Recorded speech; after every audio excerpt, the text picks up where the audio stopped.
Hello friends, welcome to study revolution. आज आपण 20 जानेवारी 2026चा the Hindu बघतोय आणि तोही आपल्या मातृभाषेतून म्हणजे मराठीमधून. माझं नाव आहे महेश. आपण डिस्कशनला सुरुवात करूया. त्याच्या अगोदर डिस्कशनचं स्वरूप तुम्हाला माहिती असणं गरजेचं आहे. याच्यामध्ये पहिल्यांदा आपण एरोटेल डिस्कस करत असतोय. त्यानंतर टेक्स्ट कॉन्टेक्स्ट पेजवरती एरोटेल सारखेच काही मुद्दे डिटेलमध्ये डिस्कस केलेले असतात. त्याच्यामध्ये सिलेबसच्या दृष्टीतून काय महत्वाचं असेल तर ते कव्हर करत असतोय. त्यानंतर सायन्सच्या पेजवरती काही महत्वाचे कॉन्सेप्ट सिलेबसच्या दृष्टीतून आले असेल तर ती कव्हर करत असतो आणि त्याच्यानंतर ज्या काही महत्वाच्या न्यूज आहेत त्या महत्वाच्या न्यूज आपण कव्हर करत असतोय. आणि ऑब्व्हियसली याचं जो उद्देश आहे, इव्हेंच्युअली याचं जे इंटेन्शन आहे ते एकच आहे की एक्झाममध्ये या सगळ्याचा आपल्याला जास्तीत जास्त मार्क्स मिळवण्यासाठी फायदा हवा. त्या दृष्टीतून जे काही आपल्याला जास्तीत जास्त करता येईल ते या खरं तर डिस्कशनमध्ये आपण करण्याचा प्रयत्न करत असतोय. बघूया, मग सुरुवात करूया. पहिलं महत्वाचा मुद्दा कोणता आहे आणि त्याच्यातून आपल्याला एक्झामच्या दृष्टीतून काय शिकायला मिळते ते.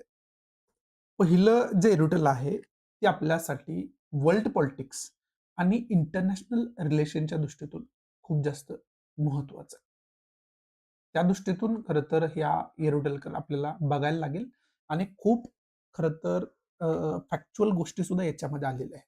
त्यामुळे ऑब्व्हियसली तुमचं कॉन्सन्ट्रेशन खूप जास्त असण्याची इथं गरज आहे. त्याचबरोबर ज्या महत्त्वाच्या गोष्टी आहेत, त्या या डिस्कशनमध्ये, या एरोटेलच्या खरं तर डिस्कशनमध्ये तुम्ही नोट करून घेणं खूप जास्त गरजेचं आहे. ज्यावेळेस मी काही गोष्टी समजावतोय, त्यावेळेसच साइड बाय साइड पॅरलली तुम्ही त्या गोष्टी नोट करून घेणं खूप जास्त गरजेचं आहे. सो सुरुवात करूया आणि या एरोटेलमध्ये आपल्याला काय इंटरेस्टिंग शिकायला मिळतंय, ते आपण बघूयात. तर हे जे एरोटेल आहे, जसं की मी तुम्हाला सांगितलं, की वर्ल्ड पॉलिटिक्स आणि इंटरनॅशनल रिलेशनच्या दृष्टीतून आपल्यासाठी हे महत्वाचं आहे. आता इथं जर वर्ल्ड मॅप आपण बघितला, तर वर्ल्ड मॅपच्या माध्यमातून तुम्हाला मी चांगल्या पद्धतीने समजावून सांगू शकेल, की इथं चाललंय तरी चाललंय काय. आता याच्या अगोदर आपण युनायटेड स्टेटचं जे काही चाललंय ना, हे जवळ-जवळ जे रेग्युलर विद्यार्थी फॉलो करतायत ना, त्यांचं जवळ-जवळ हे पाठ झालं असेल. आता असं होत असेल, की हे सारखं-सारखं तेच काय येते. But this is very important because ह्या ज्या सगळ्या गोष्टी आहेत, या सगळ्या गोष्टी वारंवार घडत आहेत. त्यामुळे ऑब्व्हियसली करंट अफेअरमध्ये त्याच्यावरती वेगवेगळ्या अँगलनं डिस्कशन होत असतं. जरी याच्यामध्ये वारंवारिता असेल ना, तरी सुद्धा अँगल वेगवेगळा आहे त्याच्यामध्ये. आणि जेवढे जास्त आपल्याला अँगल मिळतील, तेवढं चांगल्या पद्धतीने आपण इंटरनॅशनल रिलेशनच्या दृष्टीतून आन्सर राईट करू शकतोय किंवा वर्ल्ड पॉलिटिक्सच्या दृष्टीतून आन्सर राईट करू शकतोय. हे म्हणजे वेगळा अँगल त्याच्यामधून काय मिळतं, याच्याकडे आपलं बारकाईनं लक्ष असायला पाहिजे. असो, आता इथं एक मुद्दा, एक जो बेस आहे ना, तो बेस काय आहे? तर बेस आहे युनायटेड स्टेट ऑफ अमेरिका, जे काही आता पॉलिटिकल स्टान्स स्वतःचा बदलतंय आणि त्याच्यामुळे वर्ल्ड पॉलिटिक्स कशा पद्धतीने बदलत चाललंय, हा ह्याचा बेस आहे. आता यूएसए स्वतःचा पॉलिटिकल स्टान्स बदलते म्हणजे काय करतंय? तर युनायटेड स्टेट ऑफ अमेरिका आणि त्याचे एक आयडियल प्रेसिडेंट आपण म्हणू शकतोय डोनाल्ड ट्रम्प, की खरं तर ज्यांच्या बोलण्यावर त्यांचं कंट्रोल नाहीये. पण कधी-कधी बऱ्याच वेळा त्यांची इमेज एक मूर्ख माणसासारखी प्रेटेंड केली जाते. पण ते खूप इंटेलिजंट पर्सन आहेत, कारण ते सक्सेसफुल आधी बिझनेसमन होते. म्हणजे खूप जास्त पैसे कमवायचे म्हणून पॉलिटिक्समध्ये आले नाहीये. ते already he is a billionaire person आणि त्याच्यानंतर खरं तर ते पॉलिटिक्समध्ये आलेले आहेत. त्यामुळे ऑलरेडी बिझनेस वगैरे सक्सेसफुली त्यांनी रन केलेला आहे वेगवेगळ्या कंट्रीजमध्ये, ऑब्व्हियसली यूएसएमध्ये सुद्धा. त्यामुळं त्यांना मूर्ख समजायची चूक खरं तर काही देशांनी काही काळापुरती केली होती. पण ती खरं तर त्यांचे जे काही बेबाक बयान ज्याला आपण म्हणतो, सडेतोड उत्तरं ज्याला आपण म्हणतो, त्याच्यामुळे कधी-कधी आपल्याला असं वाटू शकते, की हे जरा पर्सनॅलिटी जी आहे ती डिफेक्टिव्ह आहे, पण तसं काही नाहीये. त्यांचं बॅकग्राऊंड खूप थोडंसं वेगळं आहे. हे इंटेन्शनली मी तुम्हाला सगळं सांगतोय एका पर्सनविषयी. असो, आता बेस आपण काय म्हणत होतो, की युनायटेड स्टेट ऑफ अमेरिका हा याचा बेस आहे. त्याच्या वेगवेगळ्या ज्या ॲक्टिव्हिटीज जगभरामध्ये तो करतोय, हा याचा बेस आहे. मग अशा काय ॲक्टिव्हिटी करतोय, की ज्याच्यामुळं वर्ल्ड पॉलिटिकल ऑर्डर चेंज होते? आता वर्ल्ड पॉलिटिकल ऑर्डर म्हणजे काय? की जगभरामध्ये जे काही पॉलिटिकल गोष्टी चालतात, ज्या काही इकॉनॉमिकल गोष्टी चालतात, त्याची काहीतरी नियमावली कुठेतरी फिक्स केलेली आहे. त्याच्यामुळेच युनायटेड नेशनचा चार्टर आहे. त्याच्यासाठीच इंटरनॅशनल लॉ आहे. त्याच्यासाठीच इंटरनॅशनल कोर्ट ऑफ जस्टिस आहे. त्याच्यासाठीच वर्ल्ड ट्रेड ऑर्गनायझेशन आहे. त्याच्यासाठीच वर्ल्ड हेल्थ ऑर्गनायझेशन आहे. ठीक आहे. तो हेल्थचा वर्ल्ड हेल्थ ऑर्गनायझेशन हेल्थचा विचार करतं. World Trade Organization import export जे एकमेकांमध्ये व्यापार होतो देशांमध्ये, त्याचा विचार करतं. युनायटेड नेशन चार्टर असेल, इंटरनॅशनल लॉ असेल, इंटरनॅशनल कोर्ट ऑफ जस्टिस असेल, हे कायदा सुव्यवस्था जगभरामध्ये खरं तर एका पेजवरती राहावी, प्रस्तावित राहावी याचा विचार करतं. आणि याला आपण सगळ्यांना मिळून असं म्हणू शकतो, की एक ग्लोबल ऑर्डर आहे. एक ग्लोबल पॉलिटिकल ऑर्डर आहे, इकॉनॉमिकल ऑर्डर आहे. ठीक आहे. मग आता युनायटेड स्टेट ऑफ अमेरिकेच्या अशा कोणत्या ॲक्टिव्हिटीज आहेत, त्यामुळे ही ग्लोबल जी पॉलिटिकल ऑर्डर आहे, ते टोटली चेंज व्हायला लागले आणि त्याच्यामुळं जे काय जगभरातल्या कंट्रीज आहेत, त्यांचा आत्तापर्यंत जो इंटरेस्ट होता, तो इंटरेस्ट वेगळा होता, पॉलिटिकल पोझिशन वेगळी होती. आता ते चेंज करायच्या मार्गाला लागलेले आहेत. असं एवढं काय युनायटेड स्टेट ऑफ अमेरिकाने केलेलं आहे? तर युनायटेड स्टेट ऑफ अमेरिकेने काय केलं? एक तर पहिल्यापासून इराणला जे आहे ना, ते त्यांचं खरं तर धमकी द्यायला सुरू आहे. त्यांची हिस्ट्री काय राहिलेली आहे? इराकमध्ये आपण काय बघितलं होतं? सद्दाम हुसेन यांना खरं तर युद्ध तिथं करून त्यांना अरेस्ट करण्यात आलं आणि त्यांच्या देशामध्ये युनायटेड स्टेट ऑफ अमेरिकेमध्ये म्हणजे अमेरिकेमध्ये त्यांच्यावरती खटला चालवून त्यांना शेवटी फाशी देण्यात आली. बरं आता त्या इतिहासाची पुनरावृत्ती काय मानली जाते? की युनायटेड स्टेट ऑफ अमेरिका व्हेनेझुएलामध्ये जाते, स्ट्राईक करते आणि तिथले जे प्रेसिडेंट आहेत, निकोलस मडुरो यांना अरेस्ट करते, म्हणजे किडनॅप करते साध्या भाषेमध्ये. अरेस्ट त्याला खरं तर म्हणू शकत नाही आपण. किडनॅप करते आणि अमेरिकेमध्ये नेऊन खरं तर त्यांच्यावरती खटला सुरू होतो. न्यूयॉर्कमध्ये आपण बघितलं की हिअरिंग सुद्धा त्यांची झालेली आहे. ठीक आहे. आणि त्याला वेगवेगळी रिझन वगैरे दिले जातात. आता याच्यामध्ये मग आता व्हेनेझुएला सारखेच अमेरिका, इथं क्युबा कंट्री त्याला पण थ्रेट करतं. ग्रीनलँड विषयी तर काय बोलतं, की ग्रीनलँड आम्हाला विकत घ्यायचं आहे. जर विकायला तुम्ही तयार नाही झाला, तर त्याच्यावरती फोर्सफुली आम्ही कब्जा करायला लागेल आम्हाला. आणि त्याचं लॉजिक डोनाल्ड ट्रम्पने त्याचं लॉजिक काय दिलेलं आपल्याला बघायला मिळालं, की आम्ही जर याला प्रोटेक्शन नाही दिलं, आमच्या ताब्यात जर ग्रीनलँड नाही घेतला, तर चायना त्याच्यावरती कब्जा करेल येणाऱ्या काळामध्ये. त्यामुळं युनायटेड स्टेट ऑफ अमेरिकेला खरं तर याच्यावरती कब्जा करणं गरजेचं आहे किंवा त्याच्यावरती अधिकार प्रस्थापित करणं गरजेचं आहे. हे कुठेतरी त्याचं रिझन देण्यात आलं, जे की हास्यास्पद आहे. काहीतरी लॉजिक द्यायचं म्हणून देण्यात आलेलं आहे. हे ग्रीनलँड जे आहे ना, ती डेन्मार्क या कंट्रीची टेरिटरी आहे. म्हणजे डेन्मार्कच्या अंडर येतं ग्रीनलँड. ठीक आहे. त्या डेन्मार्कची खरं तर ही एक टेरिटरी आहे ग्रीनलँड. मग ऑब्व्हियसली ज्यावेळेस यूएसए अशा पद्धतीचं क्लेम करतं, ज्यावेळेस अशा पद्धतीचे दावे करते, त्यावेळेस डेन्मार्क शांत बसणार नाही. कारण त्याची खरं तर टेरिटरी आहे. त्यामुळे डेन्मार्कनं सुद्धा मोठ्या प्रमाणात यूएसएच्या या पॉलिसीला क्रिटिसाइज केलं. ठीक आहे. अशा सगळ्या गोष्टी सुरू आहेत. त्याचबरोबर रशिया-युक्रेन वॉरमध्ये आपण काय बघितलं होतं, की रशियावरती वेगवेगळे सँक्शन्स लावलेले आपण बघितले होते. ते बघूया. आता ह्या सगळ्या जिओपॉलिटिकल ज्या गोष्टी आहेत, त्या यूएसए करताना आपल्याला बघायला मिळालं. बरं हे सगळं यूएसए कडून होत असताना अपेक्षा काय होती? जसं रशियानं युक्रेनसोबत केलं. इथं युक्रेन तुम्हाला अ, अ, इथं मॅपवरती बघायला मिळत असेल. तर जशी गोष्ट रशियाने युक्रेनसोबत केली, त्यानंतर काय झालं होतं? सगळ्या ज्या युरोपियन युनियनचे जे काही मेंबर आहेत, ठीक आहे. त्यांनी त्याच्या विरोधात रशियाच्या विरोधात बोलायला चालू केलं. त्याच्यावरती सँक्शन्स लावले. युनायटेड स्टेट जे काही जनरल असेंब्ली आहे, त्याच्यामध्ये खूप मोठ्या प्रमाणात चर्चा झाली, की जे चार्टर आहे युनायटेड नेशनचं त्याचं खरं तर उल्लंघन होतंय. इंटरनॅशनल लॉचं उल्लंघन होते वगैरे, वगैरे. खूप मोठ्या प्रमाणात चर्चा झाली. ठीक आहे. आता सेम केस ज्यावेळेस युनायटेड स्टेट ऑफ अमेरिका आणि व्हेनेझुएलामध्ये जवळ-जवळ सेम केस होते. इथं मोठ्या प्रमाणात युक्रेननं प्रतिकार केला. या केसमध्ये व्हेनेझुएलानं प्रतिकार केला नाही. केला असता तर युद्धच तिथं करावं लागलं असतं. ठीक आहे. त्यामुळे मी म्हणतोय सेम सिच्युएशन आहे. आता या ठिकाणी मात्र सोयीस्कररित्या युरोपियन युनियन शांत आहे. युनायटेड नेशनमध्ये खूप मोठ्या प्रमाणात चर्चा नाही झाली. फक्त हे जे डेन्मार्क आहे, ग्रीनलँड विषयी त्याच्यामध्ये चर्चा झाली. पण विशेष अशी काय खूप जास्त चर्चा किंवा युनायटेड स्टेट ऑफ अमेरिकेचं क्रिटिसिझम करणाऱ्या कंट्री जवळ-जवळ नाहीतच. बघायला मिळत नाही. म्हणजे युरोपियन कंट्री शांत बसल्यात. अ, अ, युनायटेड नेशनमध्ये खूप मोठ्या प्रमाणात ज्या प्रमाणात चर्चा व्हायला पाहिजे त्या प्रमाणात चर्चा होत नाही. व्हेनेझुएलासारखा किस्सा होऊन सुद्धा. आणि मग कुठेतरी एक चित्र निर्माण झालं, की पॉवरफुल कंट्री जर असेल, तर मग या बाकीचे वर्ल्ड ऑर्गनायझेशन आहेत, ग्रुप आहेत, ते सोयीस्कररित्या पॉवरफुल कंट्रीला खरं तर क्रिटिसाइज करत नाहीत किंवा इनडायरेक्टली त्याला सपोर्टच करतात, काही जरी ॲक्टिव्हिटी त्यांच्याकडून झाली तरी. ठीक आहे. इथपर्यंत सगळं आपण बघितलं होतं, इथपर्यंत सगळं ठीक होतं. पण दुसरी गोष्ट काय, हे जिओपॉलिटिक्स आपण बघत असताना दुसरी एक गोष्ट काय घडत होती, इकॉनॉमिक सँक्शन्स वगैरे खरं तर लावले जात होते, स्वतःचा इंटरेस्ट साध्य करण्यासाठी युनायटेड स्टेट ऑफ अमेरिकेकडून. मग त्याला काय सांगण्यात आलं, की रशिया-युक्रेन वॉर चालू आहे. मग रशियासोबत जे कोणी व्यापाराचे संबंध डेव्हलप करेल, ज्याच्यामुळे रशियन इकॉनॉमीला फायदा होईल, त्या कंट्रींना सुद्धा सँक्शन्सला सामोरं जावं लागेल. त्यांच्यावरती सुद्धा टॅरिफ म्हणजे लावू. ठीक आहे. आता चायनासारख्या कंट्रीला यांच्यानं काहीच फरक पडत नाही टॅरिफ लावला काय नाही लावला. तसं पण त्यांचं कोल्ड वॉर पहिल्यापासून सुरूच आहे. यूएसए असू द्या, यूएसए रशियामध्ये कोल्ड वॉर पहिल्यापासून सुरू आहे. यूएसएसआर असल्यापासून म्हणू शकतो आपण. आणि यूएसए आणि चायनामध्ये पण कोल्ड वॉर पहिल्यापासून सुरू आहे. ठीक आहे. त्यामुळे त्यांना या गोष्टींची सगळ्या सवय आहे. ह्याच्यामध्ये विशेष करून इंडियाचा विचार करणं खूप जास्त गरजेचं आहे. कारण इंडिया जो आहे, तो रशियाचं मित्र राष्ट्र आहे. ठीक आहे. आणि आपण क्रूड ऑइल वगैरे मोठ्या प्रमाणात रशिया युक्रेन वॉर सुरू झाल्यानंतर उलट आपण ते वाढवलं होतं खरेदी करणं त्यांच्याकडून. आणि मग त्याला टार्गेट करून युनायटेड स्टेट ऑफ अमेरिकेने इंडियावरती वेगवेगळे टॅरिफ्स वाढवायला सुरुवात केली. आणि आता येणाऱ्या काळामध्ये त्याचं सँक्शन्समध्ये सुद्धा रूपांतर होईल असं बोललं जातं. ठीक आहे. हे सगळं होत होतं. मग इथं सुद्धा वर्ल्ड ट्रेड ऑर्गनायझेशन जे आहे ना, ते विशेष करून काय त्याच्यावरती भाष्य करताना वगैरे कोण महत्वाची पर्सनॅलिटी तिथून आपल्याला दिसली नाही. तरी पण हे सगळे शांतच होते. ठीक आहे. इथपर्यंत पण आपण मान्य केलं. आता ज्यावेळेस ग्रीनलँडचा विषय आला ना, ज्यावेळेस ग्रीनलँडचा विषय येतो ना, त्यावेळेस हा ऑब्व्हियसली युरोपियन कंट्री डेन्मार्क काय आहे?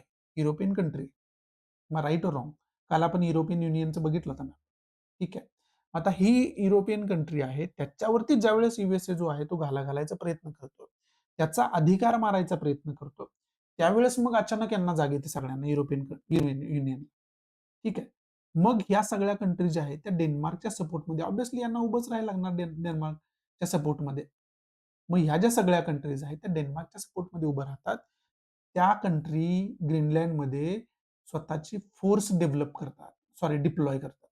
आणि त्याला ऑब्व्हियसली त्याने रिझन असं दिले की रेग्युलर मिलिटरी एक्सरसाइज आहे. याच्यामध्ये यूएसएला डिफेंड करणं वगैरे काय आमचा यूएसएला विरोध करणं वगैरे आमचा काय असा उद्देश नाही. ऑब्व्हियसली पॉलिटिकल असे रिझन दिले जातात. पण त्याचं ओपन सिक्रेट हेच आहे की युनायटेड स्टेट ऑफ अमेरिका जसं व्हेनेझुएलामध्ये स्ट्राईक केलं, तसं ग्रीनलँडमध्ये पण करू शकते. कारण इथं जवळ-जवळ 58,000 फक्त पॉप्युलेशन असं म्हटलं जातं.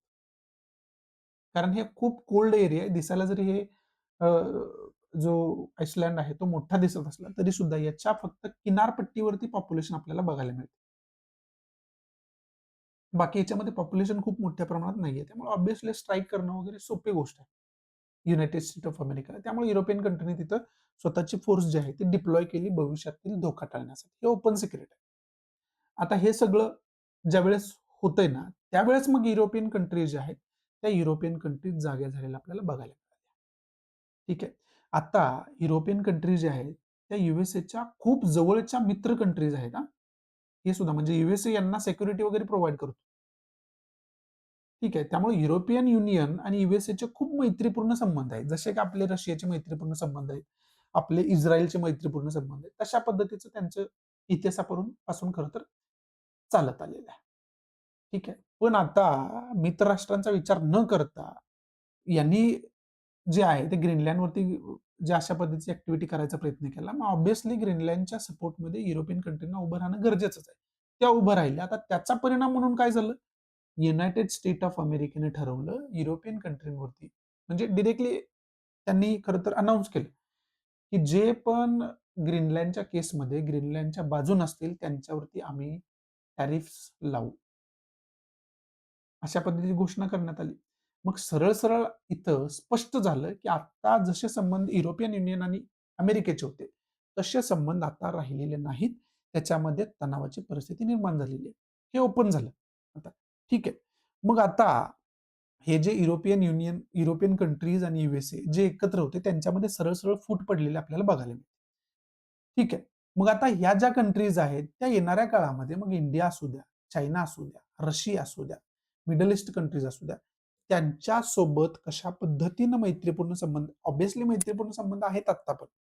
पण आणखी घनिष्ठ संबंध यूएसएची जी ॲक्टिव्हिटी आहे, ती बघून आणखी घनिष्ठ संबंध त्यांना बनवायला लागणार आहेत. कारण हा एक भविष्याचा संकेत आहे, की भविष्यामध्ये असं झालं आणि यूएसएवरती खूप जास्त डिपेंडन्सी असणं, हे कुठेतरी धोक्याचं ठरू शकते. हे या कंट्रींना याच्यातून या कंट्रीने आता युरोपियन युनियनने याच्यातून धडा घ्यायला पाहिजे. आणि जर तो धडा घेतला असेल, तर येणाऱ्या काळामध्ये युरोपियन युनियन सोबत इंडियाचे एक वेगळे संबंध प्रस्थापित होताना आपल्याला बघायला मिळतील. मग ते पॉलिटिकल असू द्या किंवा इकॉनॉमिकल असू द्या. दोन्हीमध्ये सुद्धा. ठीक आहे. हा बेस आहे या एरोटेलचा. आतापर्यंत मी तुम्हाला फक्त बेस सांगितलंय, की असं-असं सगळं घडतंय. त्यामुळं हे रुटीन आज आलेलं आहे, ज्याच्यामध्ये एक वेगळा अँगल जो मी बोलतोय, तो याच्यामध्ये डिस्कस केलेला आहे. तो कोर पार्ट एरोटेलचा डिस्कस करणं गरजेचं आहे. त्याच्यासाठी तुम्हाला काय माहिती असणं गरजेचं आहे? तर इथं क्वाडचा मॅप असणं माहिती असणं गरजेचं आहे. हे याच्यावरती अगोदर पण या क्वाडवरती आपण बोललेलो आहे. क्वाड्रिलॅटरल सिक्युरिटी ग्रुप याला आपण म्हणतो. त्याच्या मेंबर कोण-कोण आहेत? 4 कंट्रीनी मिळून हा ग्रुप बनवलाय. त्याचा यूएसए आहे, जपान आहे, इंडिया आहे, ऑस्ट्रेलिया आहे. हे 4 कंट्रीज मेंबर आहेत आणि हा जो इंडो पॅसिफिकचा रिजन आहे ना, तो प्रोटेक्ट आपल्याला करायचा आहे. त्याच्यामध्ये शांतता प्रस्थापित करायची याच्यासाठी या ग्रुपची स्थापना झाली होती. म्हणजे त्याचा अर्थ दुसरा काय आहे, की चायना जो आहे ना, तो इथं स्वतःचा दबदबा निर्माण करायचा प्रयत्न करत असतो. साऊथ चायना सीमध्ये वगैरे दादागिरी वारंवार करत असतो. त्याला टॅकल करण्यासाठी यूएसएची ही खरं तर यूएस असेल, जपान असेल, इंडिया असेल आणि ऑस्ट्रेलिया असेल यांची ही खरं तर स्ट्रॅटेजिक ग्रुप आहे हा. हे ओपन सिक्रेट आहे. पण पॉलिटिकली डायरेक्टली असं आपण क्लेम करू शकत नाही. त्यांना तणावाची सिच्युएशन निर्माण होत असते. त्यामुळं याला एक ऑफिशियल रिझन दिलं जातं, की पीस डेव्हलप पॉझिटिव्ह रिझन दिलं जातं. ते रिझन याला दिलेलं आहे. असो, हे क्वाड तुम्हाला माहिती असायला पाहिजे. सॉरी. त्याचबरोबर याच्यामध्ये ब्रिक्स कंट्री आपल्याला माहिती असायला पाहिजे. ब्रिक्स हे एक ग्रुप आहे आणि तो जो ग्रुप आहे त्याच्यामध्ये ब्राझील आहे, रशिया आहे, इंडिया आहे, चायना आहे आणि साऊथ आफ्रिका आहे. आणि त्यांचे जे इनिशियल आहेत पहिले ते घेऊन ते ब्रिक्स कंट्री खरं तर बनतात. तो एक ग्रुप बनतो. तो सुद्धा खूप जास्त महत्वाचा आहे. ठीक आहे. त्यामुळे हे ब्रिक्स आपल्याला माहिती असणं गरजेचं आहे. हे का माहिती असणं गरजेचं आहे पुढे तुम्हाला समजेल. त्याचबरोबर ग्लोबल साऊथ आणि ग्लोबल नॉर्थ आपण कशाला म्हणतो? हा जो डिव्हाइड आहे, हा डिव्हाइड आपल्याला माहिती असणं गरजेचं आहे. हा जो आहे इकडचा एरिया तो ग्लोबल साऊथ आहे आणि हा जो आहे तो ग्लोबल नॉर्थ आहे आणि हे त्याची डिवाइडिंग लाईन आहे.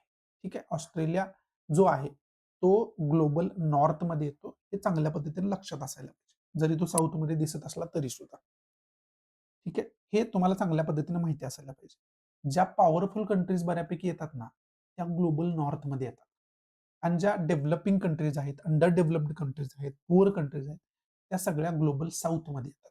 ठीक आहे. हा सुद्धा खूप मोठा डिबेट आहे, की यांचं डेव्हलपमेंट त्या प्रमाणात कसे काय नाही झाले. त्या ज्यावेळेस वर्ल्ड हिस्ट्रीचा तुम्ही अभ्यास करता त्यावेळेस तुम्हाला हे सगळं समजून घेता येईल. आणि त्याचबरोबर तुम्हाला G20 कंट्रीज माहिती असायला पाहिजे. त्याच्यामध्ये ह्या ज्या कंट्रीज आहेत, त्या ग्रुप 20 याचा हिस्सा आहेत. हे तुम्हाला माहिती असायला पाहिजे. हे मॅप दाखवून फक्त आयडिया येण्यासाठी खरं तर तुम्हाला हे मी दाखवण्याचा प्रयत्न केला आहे. हे तुम्हाला माहिती असायला पाहिजे. आता हे सगळं आपण बघितलं. आता परत येऊया आपल्या मुख्य टॉपिककडे. हे सगळं आपण बघितलं. गोष्ट अशी आहे, की यूएसए आणि त्याचा डॉलर एवढं स्ट्रॉंग असणं, हे किती घातक आहे, हे आता त्यांच्या मित्र राष्ट्रांना सुद्धा समजलेलं आहे. त्यामुळे ऑब्व्हियसली त्यांना ऑप्शन शोधावे लागतील. आणि इंडिया जो आहे, आपला जो भारत देश आहे, आपल्याला पहिल्यापासून माहिती आहे कुठल्या एखाद्या कंट्रीवरती किंवा त्याच्या मार्केटवरती आपण आपली अर्थव्यवस्था डिपेंड नाही राहू शकत. ठीक आहे. आणि ते आत्ता प्रकर्षाने आपल्याला कधी जाणवलं, ज्यावेळेस युनायटेड स्टेट ऑफ अमेरिका सारखी कंट्री मोठ्या प्रमाणात टॅरिफ लावते आणि त्याचा डायरेक्ट इम्पॅक्ट जो आहे तो आपल्या अर्थव्यवस्थेवरती होतो. त्यामुळे पहिल्यापासून आपण बायलॅटरल ट्रेड अग्रीमेंट असू द्या, फ्री ट्रेड अग्रीमेंट असू द्या, हे वेगवेगळ्या कंट्रींसोबत आपण अशा पद्धतीची डेव्हलपमेंट करत आलेलो आहे. आणि आता जो आहे ना, तो फ्री ट्रेड अग्रीमेंट जो आहे, तो आपण युरोपियन कंट्रीज सोबत करायचा ट्राय करतोय आणि त्याला बऱ्यापैकी यश सुद्धा येणार आहे. आणि पियुष गोयलनी आपण बघितलं, की त्यांनी सांगितलं, की यांच्यासोबत जो फ्री ट्रेड अग्रीमेंट होणार आहे, that will be the mother of all free trade agreement असं म्हटलेलं. म्हणजे एवढी महत्वाची गोष्ट आहे यांच्यासोबत फ्री ट्रेड अग्रीमेंट होणं. फ्री ट्रेड अग्रीमेंट म्हणजे काय? इम्पोर्ट एक्सपोर्टमध्ये जे टॅरिफ्स वगैरे असतात, ड्युटीज वगैरे असतात, त्या टोटल फ्री होतात. त्यामुळे आपण त्या मार्केटमध्ये जाऊन व्यवस्थितरित्या आपल्या कंपन्या ज्या आहेत, त्या मार्केटमधल्या प्रॉडक्ट सोबत कम्पीट करून विकू शकतात. त्यांनी त्याचे विनाकारण वगैरे प्राइस वाढणार नाहीये. ठीक आहे. त्यामुळे ही गोष्ट खूप जास्त महत्वाची आहे. आणि आता ही सिच्युएशन आपल्यासाठी फेव्हरेबल का झालेली आहे? कारण युरोपियन कंट्रींना सुद्धा आता तो ऑप्शन शोधावा लागणार आहे. त्याचं रिझन मी तुम्हाला आता जे काही बॅकग्राऊंड समजावून सांगितलं, त्यामुळे तुम्हाला समजलं असेल. त्यामुळं ही जी सिच्युएशन आहे, ही जुळून येणार आहे. फ्री ट्रेड अग्रीमेंट वगैरे मोठ्या प्रमाणात साइन केला जाईल. त्याचबरोबर युरोपियन युनियनचे जे महत्त्वाच्या पर्सनॅलिटीज आहेत, ते आत्ता आपला जो 26 जानेवारी साजरा केला जाईल, त्यावेळेस चीफ गेस्ट म्हणून येणार आहेत. आणि त्यावेळेस सुद्धा महत्त्वाची चर्चा या ठिकाणी होताना आपल्याला बघायला मिळणार आहे. ते या ठिकाणी आपल्याला खरं तर समजावून सांगितलंय. त्याचबरोबर जर ब्रिक्स नेशन आपण बघितले, ब्रिक्स कंट्रीज आपण बघितल्या, तर त्या ब्रिक्समध्ये सुद्धा युरोपियन युनियनचा सहभाग कसा होईल, याचे सुद्धा प्रयत्न अनेक वेळा झालेले आहेत. ठीक आहे. आता ब्रिक्स कंट्री म्हटलं तर ब्राझील आहे, इथं ब्राझील आहे. रशिया आहे, इथं रशिया आहे. त्यानंतर इंडिया आहे, इथं इंडिया आपल्याला बघायला मिळतोय. चायना आहे, या ठिकाणी चायना आपल्याला बघायला मिळतोय. आणि त्याचबरोबर साऊथ आफ्रिका आहे. असा मिळून ब्रिक्स बनलेला आहे. इथं साऊथ आफ्रिका आपल्याला बघायला मिळतोय. आणि हे सगळं असताना जर युरोपियन कंट्रीज याच्यामध्ये इन्व्हॉल्व झाल्या, तर तो मॅप कसा एक्वायर होणार आहे बघा. इथं युरोपियन कंट्रीला कनेक्ट होतं आपण, इथं ला कनेक्ट होतं, इथं इंडिया आहे, चायना आहे, रशिया आहे. अशा पद्धतीने ते कनेक्शन आपल्याला बघायला मिळणार आहे. आणि एक मोठ्या प्रमाणात जी पॉप्युलेशन आहे, मोठ्या प्रमाणात जी इकॉनॉमी आहे, मोठ्या प्रमाणात जी पॉलिटिकल ग्रुप आहे, ती पॉलिटिकल ग्रुप आणि त्याची शक्ती, मग ती इकॉनॉमिकल असू द्या किंवा पॉलिटिकल असू द्या, ती मोठ्या प्रमाणात वाढताना आपल्याला बघायला मिळणार आहे. आणि हिस्टॉरिकल जे ग्रुपिझम होतं युरोपियन युनियन आणि अमेरिकन, म्हणजे ज्या वेस्टर्न कंट्रीज आहेत ते एका साईडला असायच्या आणि बाकी मग एशियन कंट्रीज असू द्या, आफ्रिकन कंट्रीज असू द्या, त्या एका साईडला असायच्या. ते ग्रुपिझम कुठंतरी आता ब्रेक होतंय. हे आपल्याला मुळे खरं तर साध्य होताना खऱ्या अर्थानं बघायला मिळतं.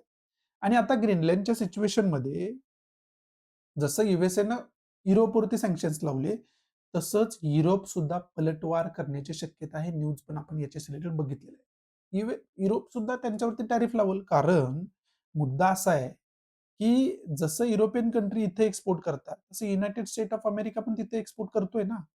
मग जर युरोपियन मालावरती तुम्ही टॅरिफ्स वगैरे लावत असाल, तर ऑब्व्हियसली तुमच्या मालावरती पण त्या प्रमाणात टॅरिफ लावणार. तुम्ही आमच्या अर्थव्यवस्थेवरती घाला. तर आम्ही सुद्धा गप्प बसणार नाही.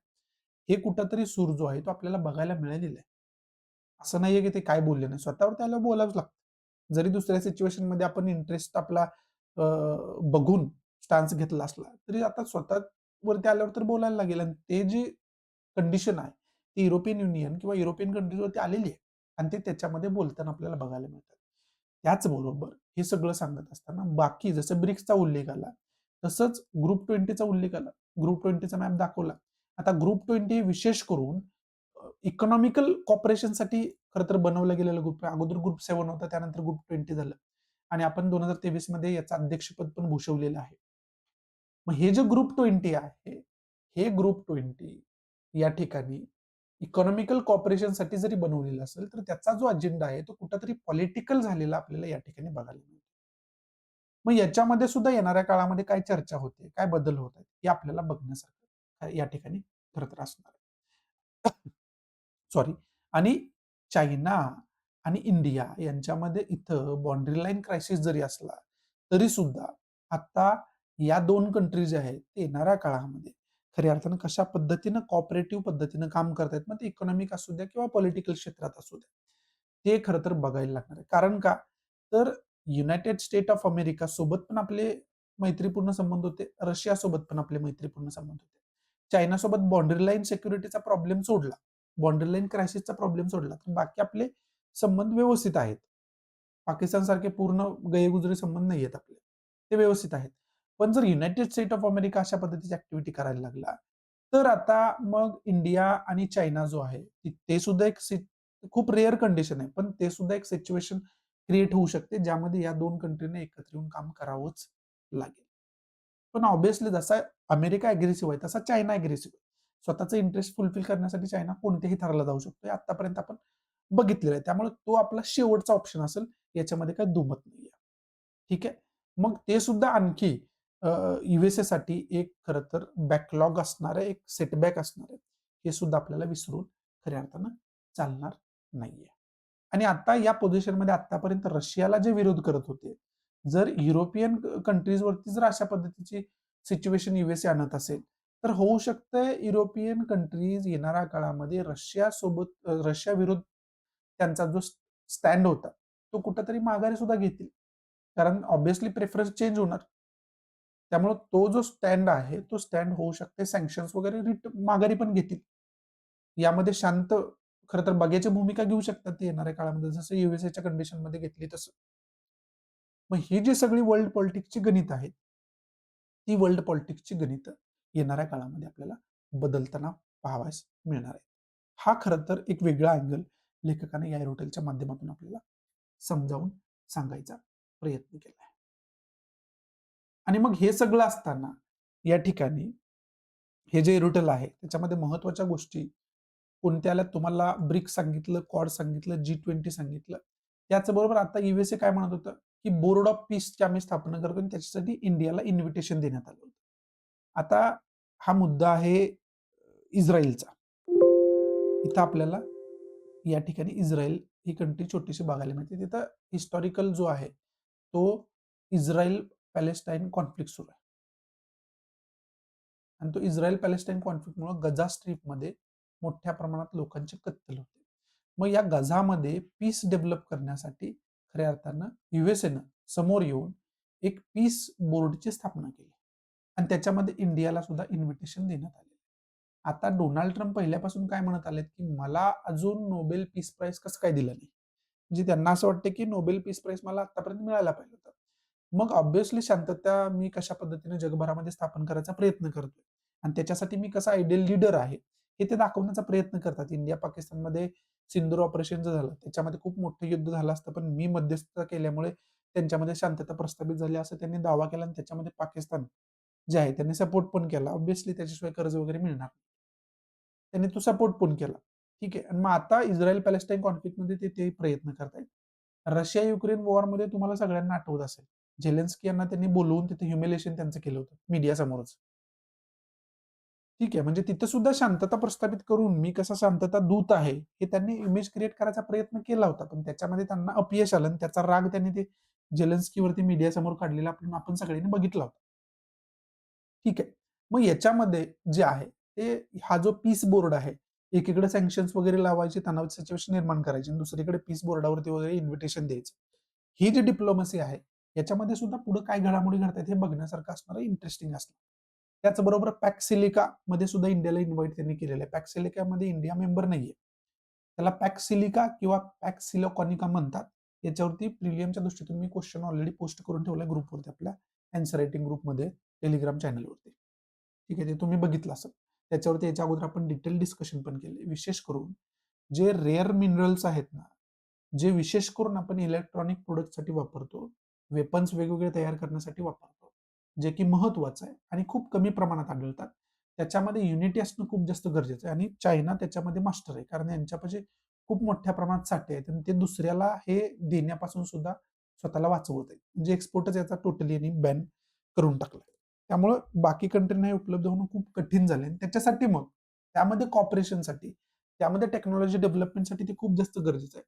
म्हणून पॅक्सिलिका ग्रुप स्थापन झाले वेगवेगळ्या कंट्रींचं आणि त्याच्यावरती खऱ्या अर्थानं फोकस केला जाईल, की त्याच्या माध्यमातून ॲडव्हान्स टेक्नॉलॉजी आपण कसं डेव्हलप करू, याच्यावरती त्यामध्ये फोकस केला जाणार आहे. त्याच्यामध्ये सुद्धा इंडियाला इन्व्हिटेशन आहे. त्यामध्ये येणाऱ्या काळामध्ये इंडिया त्याचा मेंबर सुद्धा असेल.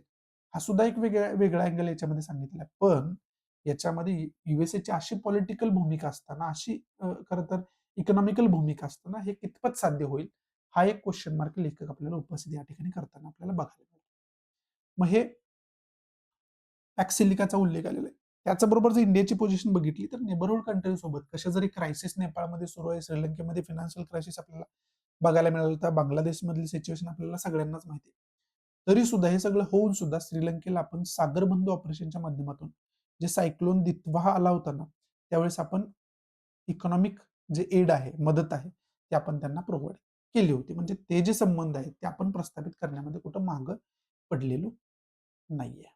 त्याचबरोबर जे एआय इम्पॅक्ट समिट आहे, ती एआय इम्पॅक्ट समिट सुद्धा दिल्लीमध्ये फेब्रुवारी 2026 म्हणजे आता येणाऱ्या फेब्रुवारीमध्ये पार पडणार आहे. मग त्याच्यामध्ये सुद्धा कशा पद्धतीनं अ, अ, इंडिया पोझिशन स्वतःची मांडतोय आणि त्यामध्ये कशा पद्धतीनं वेगवेगळ्या पॉलिटिकल ज्या कंट्रींची भूमिका आहे ती इंडियाच्या प्रति कशा पद्धतीनं स्वतःकडे इंडिया आकर्षित करतोय, हे सुद्धा आपल्यासाठी बघण्यासारखं असणार आहे. हा सगळा जे डिस्कशन आहे, ते डिस्कशन लेखकाने या रुटीलच्या माध्यमातून आपल्याला समजावून सांगण्याचा या ठिकाणी प्रयत्न केलाय. खूप इंटरेस्टिंग आणि इन्फॉर्मेटिव्ह खरं तर हे रुटील आहे. त्यामुळे डिटेलमध्ये मॅप दाखवून तुम्हाला मी समजावण्याचा ते प्रयत्न केला, जेणेकरून सगळे पॉइंट आणि एक बेसिक समज तुम्हाला वर्ल्ड पॉलिटिक्स रिलेटेड यावी. असो, आता हे सगळं असताना इथं पॉइंट वाईज मी दिले. याच्यामध्ये European Union, China, BRICS, Quad, G20, Board of Peace, Pax Silica, AI Impact Summit जे इथं तुम्हाला सांगितलेलं आहे मी. ग्लोबल साऊथ तुम्हाला दाखवलं, ऑपरेशन सागर बंधू जे आहे. श्रीलंका आपला सागर बंधूच आहे तसा विचार केला. त्यामुळे हे लक्षात पण राहील तुमच्या, की ऑपरेशन सागर बंधू कशाशी रिलेटेड होतं वगैरे या सगळ्या गोष्टींचा आपल्याला चांगल्या पद्धतीने अभ्यास करावा. ही सगळी इन्फॉर्मेशन आपल्याला एरोटेलमधून मिळते. बाकी याच्यामध्ये इम्पॉर्टंट असं काही मला वाटत नाहीये. त्यामुळे पुढे महत्वाचा मुद्दा आपल्याला काय आहे डिस्कसचा, तो आपण बघायला सुरुवात करूया. या एरोटेलमध्ये जे काय महत्वाचं होतं ते ऑलरेडी तुम्हाला मी समजावून सांगण्याचा टोटली प्रयत्न केलेला आहे. पुढचं जे एरोटेल आहे ना, ते येमन या कंट्रीमध्ये जो काही क्रायसिस सुरू आहे, इंटरनल गृहयुद्ध त्यांचं सुरू आहे. त्याच्यावरती खरं तर एरोटेल आहे. हे मॅपच्या दृष्टीतून आणि मिडल ईस्टची पॉलिटिकल कंडिशन समजावून घेण्या दृष्टीतून महत्वाचं आहे. त्यामुळे हा मुद्दा नीट समजावून घेणं तुम्ही गरजेचं आहे. तर जर मॅप आपण बघितलं ना, तर मॅपवरती तुम्हाला यमन ही कंट्री या ठिकाणी बघायला मिळते. हा यमनचा खरं तर यमन हा देश आहे. आता या यमनमध्ये ना वेगवेगळे खरं तर ग्रुप आहेत, शस्त्रधारी ग्रुप आहेत. हौती बंडखोर वगैरे तुम्ही ऐकले ना मध्ये, ते इथूनच बिलॉंग करतात. ठीक आहे. आता हा जर मॅप आपण झूम स्वरूपात बघितला तर अशा पद्धतीचा खरं तर हा मॅप आहे. पण त्याच्या अगोदर वास्ट मॅपमध्ये तुम्हाला चांगल्या पद्धतीने समजावून सांगतो नेमका विषय काय चाललाय. विषय याच्यामध्ये गोष्ट अशी आहे, की या यमनमध्ये हस्तक्षेप कोण कोण करतंय? या यमनमध्ये इराण हस्तक्षेप करतो. या यमनमध्ये सौदी अरेबिया हस्तक्षेप करतो. आणि या यमनमध्ये इथं हा युएई, युनायटेड अरब एमिरात हे सुद्धा हस्तक्षेप करतात. ह्या 3 महत्त्वाच्या कंट्री याच्यामध्ये हस्तक्षेप करतात. आता ह्या मुस्लिम बहुल कंट्री ज्या आहेत ना, त्यांच्यामध्ये सुद्धा खूप मोठा वाद आहे. तो बेसिक वाद आहे शिया आणि सुन्नीचा. ही इराण जे आहे ते मला वाटतं शिया बहुल कंट्री आहे आणि अरेबियन इकडे युएई वगैरे आहे ते सुन्नी बहुल कंट्री आहे. मग आता इथं इराण जो आहे ना, त्यांनी खरं तर हौती बंडखोर ज्यांना आपण म्हणतो ना, त्या हौती बंडखोरांना मोठ्या प्रमाणात सपोर्ट केला. त्यांना शस्त्र वगैरे प्रोव्हाईड करण्यासाठी इकॉनॉमिक हेल्प, जी काही हेल्प पाहिजे ती त्यांना केली. त्याचा उद्देश असा होता, की इस्रायल पॅलेस्टाईन जो कॉन्फ्लिक्ट चालू आहे ना, त्याच्यामध्ये पॅलेस्टाईनला सपोर्ट करणाऱ्या या सगळ्या कंट्रीज आहेत. आणि हे जे हौती बंडखोर आहेत ना, इस्रायलचे जे काही इथून व्यापार व्हायचा, त्याच्यामध्ये अडथळा निर्माण करणं, इस्रायलला विरोध करणं, याच्यासाठी त्या हौती बंडखोरांचं खरं तर इथं डेव्हलपमेंट इराणनं केली होती. ठीक आहे. पण त्या हौती बंडखोरांना विरोध करण्यासाठी तिथला एक लोकल ग्रुप पण होता त्यांच्यासारखाच, जो त्यांना खरं तर विरोध करायचा. मग आता इथं इराण काय करायला लागला, हौती बंडखोरांच्या अशा ग्रुपला डेव्हलप करून आपली पॉलिटिकल एक सत्ता निर्माण करायला लागला. आणि ऑब्व्हियसली इराणचं इथं सत्ता निर्माण होणं हे बाकी शेजारील कंट्रींना आवडण्यासारखं नव्हतं. आणि विशेष करून सुन्नी कंट्री असताना. त्यामुळं मग सौदी अरेबिया असू द्या किंवा युएई असू द्या, या दोघांनी मिळून स्वतःचे एक पॉलिटिकल तिथं बेस निर्माण केला आणि इराण जे सपोर्टेड ग्रुप्स आहेत त्यांना तिथून खदेडायला सुरुवात केली. ठीक आहे. इथपर्यंत सगळं तुम्हाला समजलं, की सौदी अरेबिया, युएई मिळून कसं इराणला विरोध करतात. ठीक आहे. आता जर झूम स्वरूपातला मॅप बघितला ना, तर इथं मॅपवरती आपल्याला इथं दिसतंय. हा जो एरिया आहे ना यमनचा, विशेष करून हा एरिया. या एरियाचा खरं तर हा मॅप आहे. या एरियामध्ये सगळा तुम्हाला क्रायसिस बघायला मिळेल. हा कॉन्फ्लिक्ट खरं तर झोन आहे विशेष करून. हा जो एरिया आहे. मग त्याच्यामध्ये इथं येमेनी गव्हर्नमेंट फोर्सेसचा एरिया काय आहे? त्याचबरोबर हौती फोर्सेस मोठ्या प्रमाणात हौती बंडखोर जे आहेत, ते या ठिकाणी व्यापलेले आपल्याला बघायला मिळतात. हा जो कलर आहे, तो टोटली हौती तर फोर्सेस जे आहेत ते त्यांचं आहे. त्याचबरोबर जसं तुम्हाला सांगितलं की UAE backed anti Houthi forces oppose to government. Anti म्हणजे हौती जो बंडखोर ग्रुप आहे, त्यांना विरोध करण्यासाठी युएई बॅक्ड तो ग्रुप पण आहे. त्याचबरोबर UAE backed Southern Transitional Council, STC ज्याला आपण म्हणतो, त्या फोर्सेस पण या ठिकाणी आहेत. आता मुद्दा असा आहे, की आत्ता हा न्यूजमध्ये वेगळ्या कारणामुळे, तो न्यूजमध्ये वेगळ्या कोणत्या कारणामुळे? आतापर्यंत आपण बघितलं, की इराणला अपोज करण्यासाठी, ह्या हौती बंडखोरांना अपोज करण्यासाठी अरेबियन जो सौदी अरेबिया आहे, तो आणि युएई एकत्र येऊन काम करत होते. परंतु आता इथं सौदी अरेबिया आणि युएई यांच्यामध्येच खरं तर जुंपलेली आपल्याला खरं तर या ठिकाणी बघायला मिळते.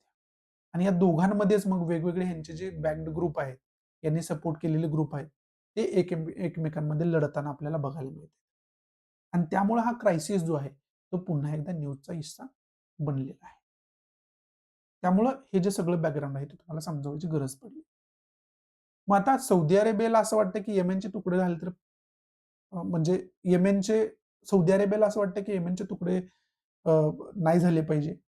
त्याच्यासाठी आपण खरं तर तिथं युनिटी डेव्हलप करणं गरजेचं आहे. आणि तिथे व्यवस्थित गव्हर्नमेंट चालणं गरजेचं आहे. पण यूएईचं असं त्याच्यामध्ये काही इंटरेस्ट नाही. यूएईचं मत असं आहे, की त्या देशाचे तुकडे वगैरे झाले तरी काही प्रॉब्लेम नाहीये. तिथं फक्त आमची खरं तर जी बॅक्ड सत्ता आहे, ती असायला पाहिजे जेणेकरून ऑब्व्हियसली त्यांच्या कंट्रीचे जे इंटरेस्ट आहेत ते फुलफिल व्हायला पाहिजे. त्याच्यामुळे दोघांमध्ये फूट पडलेली आपल्याला या ठिकाणी बघायला मिळते. पण आता हा जर पॉलिटिकल मॅप बघितला ना, तर हा जो एरिया आहे, हा एरिया खूप जास्त न्यूजचा एरिया बनलेला आहे. कारण इथंच जो सोमालिया आहे, तो पण न्यूजमध्ये होता. सोमालीलँड हा जो सोमालियाचा एरिया आहे, तो एक स्वतंत्र कंट्री आहे आणि त्याला रिकॉग्नाइज करणारी पहिला देश इस्रायल बनलेला आहे. आणि इस्रायल पहिला देश का बनला असेल? हे तुम्हाला हौती बंडखोरांचं, इराणचं पॉलिटिक्स तिथलं जे आहे, ते इस्रायलच्या विरोधात कसं आहे, त्याच्यावरून तुम्हाला हे सगळं बॅकग्राऊंड आलं असेल. त्यामुळं हा एरिया पहिल्यापासून न्यूजमध्ये. हा रेड सीचा एरिया न्यूजमध्ये असतोच. ठीक आहे. पर्शियन गल्फचा एरिया न्यूजमध्ये असतोच. त्यामुळं हा जो मॅप आहे, हा एक हॉटस्पॉट आहे, हा एरिया जो आहे. त्यामुळे याचा सुद्धा एक डिटेल अभ्यास करणं खूप जास्त गरजेचं आहे. तो अभ्यास आपण करून ठेवायला पाहिजे. बाकी या मध्ये इम्पॉर्टंट असं काही समजावून सांगितलं नाहीये. पण बेसिक मुद्दा जो आहे, तो बेसिक मुद्दा आपल्याला माहिती असण्यासाठी हे मॅप दाखवून डिटेलमध्ये तुम्हाला समजावण्याची गरज पडते. बाकी मग इंटरनॅशनल रिलेशनच्या दृष्टीतून इंडियासोबत यांचे संबंध कशा पद्धतीचे आहेत? हे सगळं अभ्यासणं हे तुम्हाला वेगळं सांगायची गरज नाहीये. तो आपला सिलेबसचा पार्ट आहे. आपण अभ्यास करून ठेवायला पाहिजे. टेक्स्ट कॉन्टेक्स्ट पेजवरती जे तामिळनाडूची पेन्शन स्कीम आहे ना, ॲश्युअर्ड पेन्शन स्कीम. याच्या अगोदर पण मी तुम्हाला हे आपण डिस्कस केलेलं आहे याच्या अगोदर पण. तामिळनाडूची जी पेन्शन स्कीम आहे त्याची डिटेल इन्फॉर्मेशन तुम्हाला ऑलरेडी काढून ठेवायला सांगितली होती. ज्यांनी काढून ठेवलं असेल त्यांना लगेच हे बघितल्या क्लिक झाला असेल. त्यामुळे मुद्दा हा जो पेन्शनचा आहे ना, तो पेन्शनचा मुद्दा खूप जास्त चर्चेमध्ये आलेला आहे. त्यामुळे आपल्याला हा मुद्दा एक बेसिक अंडरस्टँडिंगसाठी समजावून घेणं गरजेचं आहे. आता देशभरामध्ये जे गव्हर्नमेंट एम्प्लॉयी आहेत ना, त्यांची मागणी होती की ओल्ड पेन्शन स्कीम पुन्हा एकदा लागू व्हायला पाहिजे. कारण ओल्ड पेन्शन स्कीम जाऊन त्याच्या ठिकाणी नॅशनल पेन्शन स्कीम आपल्याला बघायला मिळाली होती. आणि त्या ठिकाणी आता जे युनिफाईड पेन्शन स्कीम आहे, ती आपल्याला बघायला मिळाली होती. त्यामुळे या 3 कॉन्सेप्ट ज्या आहेत, त्या वारंवार न्यूजमध्ये असतात. यूपीएस न्यूजमध्ये असते, एनपीएस न्यूजमध्ये असते आणि ओपीएस न्यूजमध्ये असते, ज्याची खूप जास्त डिमांड आता कर्मचाऱ्यांकडून केली जाते, की ओल्ड पेन्शन स्कीम होती, तीच पेन्शन स्कीम लागू करावी, असं त्याच्यामध्ये बोललं जातंय. मग आता याच्यामधला हे बेसिक डिफरन्स कशासाठी तुम्हाला सांगतोय? प्रिलियमला जर आलं, तर तुम्हाला एक बेसिक अंडरस्टँडिंग त्याची असायला पाहिजे म्हणून. आता यूपीएस जी आहे ती all central government employees under NPS. जे एनपीएसच्या अंडर सगळे गव्हर्नमेंट एम्प्लॉई येतात. ते सगळे त्यांच्यासाठी यूपीएस जी युनिफाईड पेन्शन स्कीम आहे, ती लागू होते असं याच्यामध्ये सांगितलेलं आहे. तेच इथं एनपीएस जर म्हटलं तर mandatory for central government employees except the armed forces after 2004. Arm forces सोडून जे काही सेंट्रल गव्हर्नमेंटचे एम्प्लॉई असतील त्यांना एनपीएस लागू होते, म्हणजे यूपीएस पण त्यांनाच लागू होते. हे वेगळं सांगायची गरज नाही. ठीक आहे. पण जर ओल्ड पेन्शन स्कीम आपण बघितली तर ती सेंट्रल गव्हर्नमेंटचे कर्मचारी असू द्या किंवा स्टेट गव्हर्नमेंटचे कर्मचारी असू द्या, या दोघांना पण लागू होते. आणि आता तुम्हाला समजलं असेल की हे ओल्ड पेन्शन स्कीमची डिमांड खूप जास्त का आहे. त्याचबरोबर 50% of average basic pay of services last 12 months. शेवटच्या 12 महिन्यामध्ये जेवढी पगार होते त्याच्या 50% जो आहे तो पेन्शनच्या स्वरूपात त्यांना यूपीएसच्या अंतर्गत पेन्शन मिळू शकते. पुढे एनपीएसच्या अंतर्गत जर आपण बघितलं तर no fixed pension market link returns. मार्केटमध्ये जे काय काय पॅरामीटर्स आहेत इन्फ्लेशनचे, ते पॅरामीटर्स खरं तर पकडून त्यांना एक पेन्शनची अमाऊंट मंथली दिली जाते. त्याच्यामध्ये फिक्स रेट असा काही दिलेला नाहीये. ओल्ड पेन्शन स्कीम मध्ये आपण गेलो ओपीएस मध्ये तर 50% ऑफ लास्ट ड्रॉन सॅलरी. जे शेवटच्या काही महिन्याची सॅलरी असेल त्याच्या 50% तुम्हाला पेन्शन मिळेल. एम्प्लॉयी कॉन्ट्रिब्युशन मध्ये बघितलं तर 10% ऑफ सॅलरी, म्हणजे तुम्हाला जेवढी सॅलरी आहे तेवढी त्याच्यात 10% अमाऊंट कट होत राहणार आणि मग ती अमाऊंट जी आहे ती खरं तर यूज कुठं होणार, तुम्हाला ज्यावेळेस पेन्शन सुरू होईल रिटायरमेंट नंतर त्यामध्ये खरं तर तुम्हाला ती मिळणार. मग त्याच्यामध्ये फंड वगैरे असतात ते तुम्हाला फंड मिळतात, त्या फंडच्या स्वरूपात सुद्धा दिली जाते. एनपीएस मध्ये पण सेमच आहे. ओल्ड पेन्शन स्कीम मध्ये कुठलंही कॉन्ट्रिब्युशन करायची गरज नाही. तुम्हाला समजलं याची का डिमांड जास्त आहे? पुढं पेमेंट ऑफ लमसम अमाऊंट, म्हणजे लमसम जे अमाऊंट मिळणार असते की एक रकमी अमाऊंट सुद्धा मिळते याच्यामध्ये, ती कुठं किती प्रमाणात लागू आहे? तर प्रॉव्हिडंट प्रोव्हाइडेड ऑन सुपर अॅन्युएशन, म्हणजे डिपेंड करते वेगवेगळे पॅरामीटर्स कॅल्क्युलेशन करून ती ठरवली जाते. एनपीएस मध्ये 60% of NPS corpus can be withdrawn as a lump sum.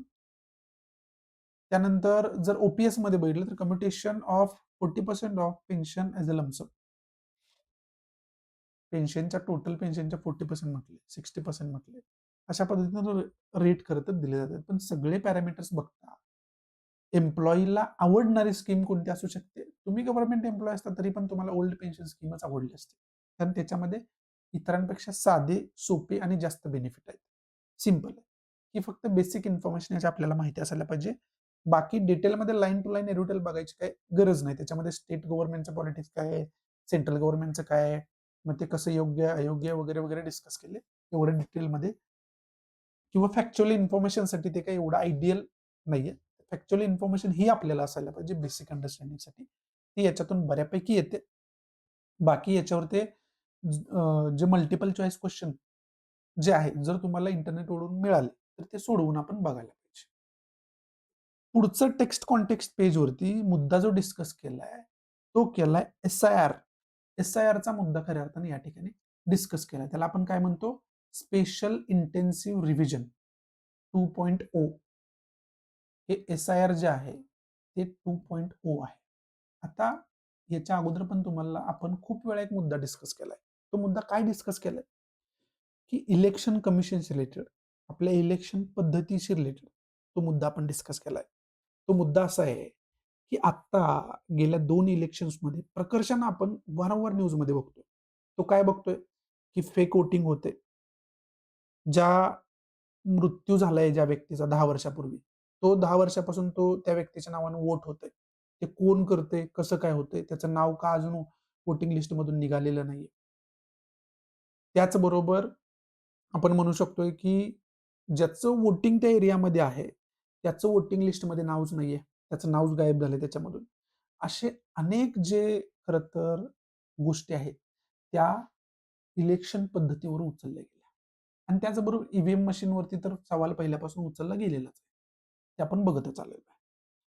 मग हे जे सगळं आहे, याच्यामुळे आपल्याला त्याच्यामध्ये सुधारणा करणं, इलेक्शन कमिशन ऑफ इंडियाला त्याच्यामध्ये सुधारणा करणं खूप जास्त गरजेचं होतं.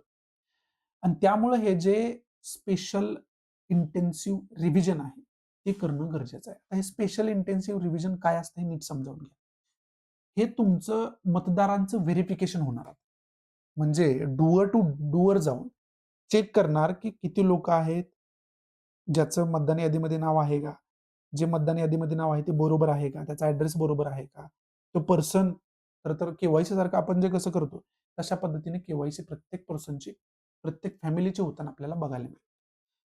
आणि हे सगळं झाल्यामुळं एक वोटर लिस्ट रिव्हिजन व्हायला आपल्याला मदत होईल. हे याच्या अगोदर कधी झालं होतं? 2002 ते 2004 मध्ये झालं होतं याच्यावर. आणि त्याच्यानंतर ही प्रक्रिया होणं गरजेचं होतं, पण त्याच्यानंतर ती प्रक्रिया झालेलीच नाहीये. त्यामुळे सुद्धा एवढी सगळी अँबिग्युइटी जी आहे, ती आपल्याला या खरं तर वोटिंग लिस्टमध्ये खऱ्या अर्थानं बघायला मिळते. बरं, आता एवढ्यावरच आपण थांबणं गरजेचं आहे का? म्हणजे एवढ्यावरच आपण थांबू शकतोय? कारण आता आपण एआयच्या जगात जगतोय. आणि तरी पण आपण जर अशी पद्धत कंडक्ट करत असेल, तर ते कुठेतरी मॅच होत नाहीये. मग आता गव्हर्नमेंट याच्यामध्ये काय करत आहे? तर गव्हर्नमेंट याच्यास रिलेटेड डिजिटल पोर्टल तयार करत आहे. त्या डिजिटल पोर्टलवरती खऱ्या अर्थानं डायरेक्टली तुम्ही जाऊन तुमची इन्फॉर्मेशन बघू शकता. की तुमचं खरं तर कोणत्या खरं तर कॉन्स्टिट्युएन्सीमध्ये तुमचं नाव आहे, ते योग्य आहे का? बाकी डिटेल्स तुमच्याशी रिलेटेड बरोबर आहे का? ही डिटेल जी इन्फॉर्मेशन आहे, ती पब्लिकला अवेलेबल केली जाणार आहे. म्हणजे ऑब्व्हियसली तुमच्यासाठी तशा पद्धतीनं डिजिटल सिस्टम बनवली जाईल प्रत्येक गोष्टीसाठी. त्यासाठी काय तुमचा जो मोबाईल नंबर आहे तो वगैरे लिंक असून ते जे काही टेक्निकल जे स्ट्रक्चर आहे ते त्याचं डेव्हलप केलं जाईल. परंतु ते अडॉप्टेशन आपण खऱ्या अर्थानं करतोय. आणि त्याचबरोबर हे जो सर्व्हे आहे तो कंडक्ट झाल्यानंतर एस-आय-आर कंडक्ट झाल्यानंतर ती जी डिटेल इन्फॉर्मेशन आहे, ती एका पोर्टलवरती पब्लिकसाठी अवेलेबल केली जाणार आहे. ज्यामुळे हे सुद्धा चेक करायला मदत होईल, की खरं तर हे योग्य आहे की अयोग्य आहे, त्याच्यामध्ये अजून काही त्रुटी आहेत का वगैरे, वगैरे. त्यामुळे आता डिजिटल एरामुळं याच्यामध्ये आणखी पारदर्शकता जी आहे, ती पारदर्शकता येताना आपल्याला बघायला मिळणार आहे. आणि हे जे सगळं आहे, हे सगळं याच्यामध्ये आपल्याला समजावून सांगायचा लेखकानं प्रयत्न केलाय. बरं आता याच्यामध्ये पण लूप होल आहेत. ईव्हीएम मशीनचं तुम्ही काय करणार आहे? याच्यामध्ये काहीच नाहीये. याच्यामध्ये तर त्याच्यावरती सोल्युशन निघू शकत नाही. त्यामुळे हां, ठीक आहे. मतदान यादी सुधारू शकते याच्यामुळं. पण जी पद्धत आहे, ती अजून सुद्धा पूर्ण परफेक्ट होणार आहे, असं आपण याच्यामध्ये म्हणू शकत नाही. तो एक याचा निगेटिव्ह पॉइंट आहे. पण तो अपवाद वगळता बाकीच्या सगळ्या गोष्टी होत आहेत. त्या गोष्टी कुठेतरी पॉझिटिव्ह होत आहेत. त्याच्यामुळं मतदान यादी जे काय लोकांचा मतदानाचा अधिकार आहे, तो बजावण्यामध्ये याच्यामध्ये आणि फेक मतदान वगैरे आहे ते टाळण्यासाठी हे खूप जास्त इफेक्टिव्ह ठरणार आहे. याच्यामध्ये काही दुमत नाही. त्यामुळे हे जे एस-आय-आर 2.0 आहे, याची इन्फॉर्मेशन काढून ठेवा. हे प्रिलियमच्या दृष्टीतून आपल्यासाठी खूप जास्त महत्त्वाची गोष्ट आहे. आणि इथून पुढे आपल्या ज्या काही महत्त्वाच्या न्यूज आहेत, त्या महत्त्वाच्या न्यूज सुरू होत आहेत. पहिलीच न्यूज परत एस-आय-आरशी रिलेटेड आहे. त्याची डिटेल इन्फॉर्मेशन ऑलरेडी तुम्हाला मी सांगितलेलं आहे. 12 स्टेटमध्ये पहिल्यांदा हे सुरू होतंय. मग ते स्टेट कोणकोणते आहेत वगैरे, वगैरे थोडीशी इन्फॉर्मेशन काढा. त्याच्यावरती काही क्वेश्चन वगैरे येणार नाही. पण एक आपलं एक भारताचा नागरिक म्हणून आपलं एक बारीक लक्ष असणं गरजेचं आहे. कुठे-कुठे एस-आय-आर होते, तिथं काय-काय प्रॉब्लेम येत आहेत. हे न्यूजच्या माध्यमातून पण आपण बघतच राहणार आहे. पण तुम्ही पण एक भारताचा नागरिक म्हणून याच्याकडे लक्ष देणं खूप जास्त गरजेचं आहे. ऑब्व्हियसली बेसिक अंडरस्टँडिंगसाठी तुम्हाला त्याचा फायदाच होईल. पुढची न्यूज जी आहे, ती 2026 मध्ये जी ब्रिक्स समिट इंडियामध्ये होणार आहे. ब्रिक्स रिलेटेड आता जी इन्फॉर्मेशन आपण बघितली. त्याच्यामध्ये आर सजेस्ट काय करते, ट्राय काय करते, तर जे डिजिटल करन्सी आपली आहे ई-रुपीज ते इंट्रोड्यूस करायचा, त्याला लिंक करायचा ट्राय करते. त्याच्यामध्ये किती प्रमाणात आपल्याला यश येणार आहे, हे येणाऱ्या काळामध्ये आपल्याला बघावं लागेल. त्याच्याशी रिलेटेड खरं तर न्यूज आहे. पण याच्यामध्ये अभ्यास आपल्याला कोणत्या गोष्टींचा करून ठेवायचा आहे? पहिला पॉइंट याच्यामध्ये आपल्याला अभ्यास करून ठेवायला लागेल. ई-रुपीज जे डिजिटल करन्सी आहे, ती डिसेंबर 2022 मध्ये आपण रिलीज केली होती. त्याची आता सिच्युएशन काय आहे? ई-रुपीज म्हणजे डिजिटल करन्सीची डेफिनेशन वगैरे, हे काय आर-बी-आयने काय इन्फॉर्मेशन आतापर्यंत याची रिलेटेड जारी केली याचा अभ्यास आपल्याला करावा लागेल. पहिला पॉइंट आणि दुसरा पॉइंट ब्रिक्सशी रिलेटेड जी काही इन्फॉर्मेशन आहे, ती ब्रिक्सची इन्फॉर्मेशन, त्याचं पॉलिटिकल इम्पॉर्टन्स, इकॉनॉमिकल इम्पॉर्टन्स हे आपल्याला चांगल्या पद्धतीनं अभ्यास करून ठेवावं लागणार आहे. आता युरोपियन युनियनमध्ये आणि यूएसए मध्ये जुंपली आहे. त्यामुळे आता 2026 मध्ये जे ब्रिक्स समिट होणार आहे, ते विशेष करून इंडियामध्ये आहे. त्याचं एक वेगळं महत्त्व असणार आहे. ते का असणार आहे? ते बॅकग्राऊंड आता जे डिस्कस आपण केले, त्याच्यावरून तुम्हाला समजलं असेल. त्यामुळं हे जे 2 पॉइंट आहेत, ते डिटेलमध्ये आपण अभ्यास करून ठेवायला पाहिजे. आणि ब्रिक्सवरती याच्या अगोदर आयोगानं प्रश्न विचारला आहे, एकदा नाही अनेक वेळा. त्यामुळं पण हे आपल्यासाठी खूप जास्त महत्त्वाचं ठरतं. पुढची न्यूज आहे ती इंटरनॅशनल मॉनिटरी फंडशी रिलेटेड न्यूज आहे. आणि इंटरनॅशनल मॉनिटरी फंडनं 2025-26 मध्ये इंडिया इकॉनॉमिकल ग्रोथ जी करेल, जीडीपी ग्रोथ जी होईल ती 7.3% होईल असं याच्यामध्ये सांगितलेलं आहे, जे की चांगला खरं तर बिंदू आहे इंडियासाठी. मग याच्यामध्ये अभ्यास आपल्याला करून ठेवायचा इंटरनॅशनल मॉनिटरी फंड काय आहे, याचं काय महत्व आहे, याचा आपल्याला अभ्यास करावा लागेल. त्याचबरोबर ग्रॉस डोमेस्टिक प्रोडक्ट सारख्या ज्या साध्या आणि सोप्या कॉन्सेप्ट आहेत, त्या इकॉनॉमीच्या माध्यमातून तुम्हाला अभ्यास करावा लागतात. त्या ऑब्व्हियसली अभ्यास करून ठेवायला पाहिजे आपण. पुढची न्यूज आहे युनायटेड अरब एमिरेट्सशी रिलेटेड आणि युएई सोबत आपण एक लेटर साइन केलेलं आहे intent to elevate defence ties. आपण डिफेन्स टाईज जे आहेत ते युएई सोबत आत्ताच आपण युएई सोबत डिस्कस केलं. यमनशी रिलेटेड युएई डिस्कस आपण केलं. त्याच कंट्री सोबत आपण अशा पद्धतीनं खरं तर लेटर साइन केलेलं आहे. अशा पद्धतीची न्यूज आहे. युएई हा खूप चांगल्या पद्धतीचा मित्र राष्ट्र आहे इंडियाचा. हे आपल्याला विसरून चालणार नाही. याच्याकडे लक्ष असू द्या. मिडल ईस्टमध्ये ज्यावेळेस आपण जातो ना, त्यावेळेस इंडियाचा बेस तिथं असणं खूप जास्त गरजेचं आहे. कारण इराणसारखी कंट्री जी आहे, ती स्वतःचा दबदबा तिथं कायम ठेवण्याचा प्रयत्न करत असते आणि त्याच्यामध्ये इंडिया तिथं खऱ्या अर्थानं पॉलिटिकल एक एस्टॅब्लिश तयार करणं, हे इराणला कधीच आवडणार नाही. आणि दुसऱ्या बाजूला आपण विचार केला तर इराणसोबत पण आपले खूप चांगले संबंध आहेत. ग्वादर पोर्ट आपण डेव्हलप करतोय तिथं. $1 बिलियन इन्व्हेस्टमेंट आपण तिथं त्या ठिकाणी करतोय. आणि मग हे जे पॉलिटिक्स आहे ना तिथलं, हे खूप जास्त महत्वाचं आहे. याच्यावर तर आयोगाचं पण खूप जास्त लक्ष असतं. त्यामुळे क्वेश्चन खूप जास्त याच्यावरती येऊ शकतो. कारण इंडियाचा इंटरेस्ट ह्या एरियामध्ये खूप जास्त आहे, जसा जगाचा आहे. त्यामुळे याच्याकडे बघणं आपल्यासाठी खूप जास्त गरजेचं आहे. असो, याच्यामध्ये ईव्हीए सोबत अशा पद्धतीने टाय आपण करतोय, त्याचबरोबर वेगवेगळे बायलॅटरल ट्रेड अग्रीमेंट जे आहे, बायलॅटरल स्ट्रॅटेजिक पार्टनरशिप्स वगैरे आहेत. फ्री ट्रेड अग्रीमेंट आपला यांच्यासोबत झालाय का? या सगळ्या गोष्टींचा तुम्हाला अभ्यास करून ठेवायला लागेल. म्हणजेच काय?